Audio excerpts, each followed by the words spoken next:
Alright guys, this video is kind of way overdue, but once again got busy, but it's about the takeover of Detroit by emergency manager, which emergency managers are just basically a way to rid of anyone's constitutional rights and basically make it so nothing has to be voted on. This person is basically a dictator. That's what emergency managers are, dictators. No one can tell them any different. They don't have to get anyone's permission to do anything.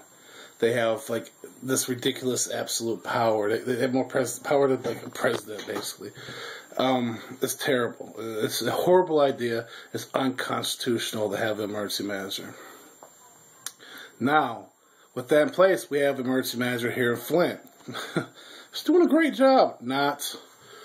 What they are basically is Snyder, the governor here, is a big corporate businessman.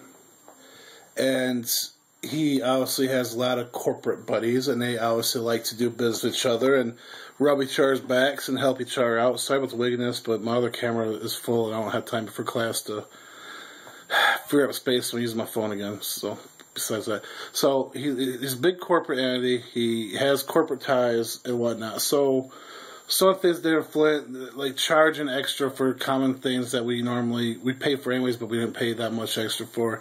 Our water bills have jumped up through the roof. Our trash service, which was done in-house, hired in-house, paid in-house, tax revenue, everything else generated in-house. We had brand new garbage trucks for Flint. We owned our own garbage trucks here. Which meant that if we had to lay off a couple people or do whatever we had to do, we still had the resources. We could still do our own waste management. Not no more. Emergency manager's great idea came in. It was like, let's outsource garbage to Republic Garbage Services, which is a corporation for garbage, one of the two biggest waste management in Republic garbage companies, trash management, whatever. And we're also going to sell our trucks to them. So now when that contract's up, or if something else happens, we're stuck having to, unless we get a large lump sum of money to buy new trucks, we are stuck always outsourcing these jobs, outsourcing our trash service. That's supposed to help the city how? And did he have to have a vote to do it? No, he just did it. He sold many other municipal vehicles that we had. We had a nice crew of vehicles and stuff that were paid for. We owned in Flint, already paid off. Sold them. So if you think about it, let's say Walmart. Big corporate company comes into an area, what do they usually do? They buy out all the mom and pop stores that they can. Which this guy is basically buying out everyone they can. Then they sell off everything, fire everyone, get rid of it, consolidate those companies, and milk them dry.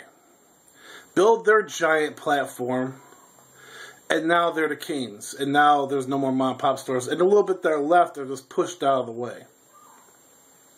That's what emergency managers are doing. That's what Snyder and his cronies are doing to Michigan. He's squeezing every little drip of money out of us, and he's going to move on to the next. He hasn't done anything in the best interest of Michigan yet. I mean, hell, one of the biggest things he was pushing for was building the some-odd billion, trillion, whatever dollar bridge to Canada.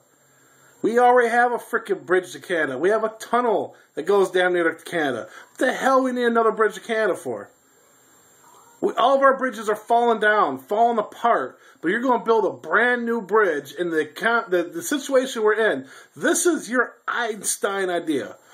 Why is that? Well, guess what gets dumped here in Michigan from Canada? Trash. And guess what would make it faster and easier and more efficient for these dump trucks from Canada to dump their trash here in Michigan? A mother effing bridge. So whose best interest is that in? You tell me. Now they're taking over Detroit with a corporate lawyer. And not only a corporate lawyer, but a corporate lawyer is already in trouble with money himself, is taking over Detroit. I guarantee you, it's already expressed in there that he has the power to sell assets. He has the power to fire, to do whatever he wants. And he will. he will fire as many people to where it's the bare minimum, where you could barely function. Actually, not function, damn near. Just exist as a city long enough for him to sell probably all their waste vehicles, if they have any, all their assets, if there is any, all their buildings, if there is any. He's going to tap Detroit dry, outsource all their jobs, and then move on. I guarantee it's going to happen. I promise it's going to happen. And I don't know how in the world this emergency manager thing has ever came about, and how it could come about with with the Constitution in place. Something like this should never happen. Look it up, check it out, do some research. These emergency managers are above the Constitution. They take away all of our rights. We have no voting power. You know, as taxpayers, we bought those garbage trucks. Those are our garbage trucks. We got zero say-so what he did with them. As taxpayers, we pay the trash people. We pay all these different jobs. We pay for it. But he takes them away. No questions asked. I mean, there were a lot of questions asked, but I'm an emergency manager. Fuck you, pay me. So, tell me what you think, and any lawyers or anyone out there that knows how we can stop this. Congressman, anyone that's truly feels the way I feel and sees what's going on. How can we stop this? I'll spread the word. I'll get with the unions. I'll get with whoever I got to get with to stop this guy. Because basically, this is Hitler reincarnated.